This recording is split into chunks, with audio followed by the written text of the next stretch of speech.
Hello family, কেমন আছো সবাই? তো নতুন বছরে আমি ডিসাইড করেছি আমি কিছু নতুন করব। তার জন্য আমি নতুন কিছু খাবো, জানি না কতদিন খেতে পারবো, কিন্তু এই কাঁচা ছোলা বাদাম ভেজানোগুলো যতদিন পারবো খাওয়ার চেষ্টা করব, ওই একটু মোটা হবো আর কি।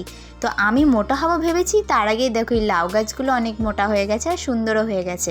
আর কত ছোট ছোট লাউ ধরেছে। প্রত্যেক বছর আমার শাশুড়িমা কিছু করুক না করুক, এই লাউ গাছটা ঠিকই বসাবে। সকালবেলায় কত সুন্দর ঝলমলে রোদ উঠেছে। শীতকালে রোদ উঠতে একটু দেরি হয়, কিন্তু বেশ ভালো লাগে ওঠার পরে। আর এই শাকটা আমার বেশ ভালো লাগে খেতে। এটাকে আমাদের এখানে খ্যাসের কড়াই শাক বলে, তোমাদের ওখানে কি বলে তাড়াতাড়ি কমেন্ট করে আমাকে বলো। যত না শাক হয় তার থেকে বেশি বাদ যায়, এটাই আমার সব থেকে বেশি রাগ ধরে।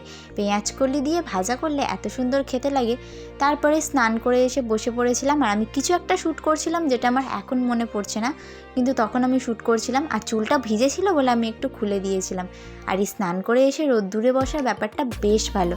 তো আমি কিছু একটা শ্যুট করছিলাম অ্যাকচুয়ালি, সেটা মনে পড়ছিল না। আর তারপরে আমি বিকেলবেলা চলে এসেছি এটা খাবার জন্য। স্কুল জীবনে আমরা এটা প্রচুর খেতাম। আমরা এটাকে কামরাঙা বলি, তোমরা কি বলো সেটাই কমেন্ট করে নিশ্চয়ই বলো। আর পাশেই দেখলাম আমার শাশুড়ি মা আগে থেকেই এই কামরাঙা আর আমরা নুন মাখিয়ে রেখে দিয়েছে। আমি ওপর দিয়ে একটু লঙ্কা গুঁড়ো ছড়িয়ে দিব্যি খেয়ে ফেলেছি, আর এটা রেখে দিয়েছি পরের দিনে খাবার জন্য।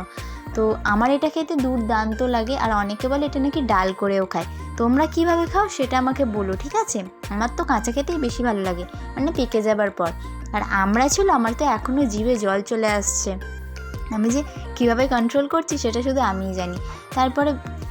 তারপরে বিকেলবেলা চলে আসি একটু ওপরে শ্যুট করবার জন্য। আমি এই কাজের ফাঁকে ফাঁকেই ঠিক শ্যুট করে থাকি যখন আমার সময় হয়ে থাকে। তো আজকের ব্লগটা এই পর্যন্ত। Tata bye bye, take care, দেখাবে নেক্সট ব্লগে। সাবস্ক্রাইব করতে একদম ভুলো না।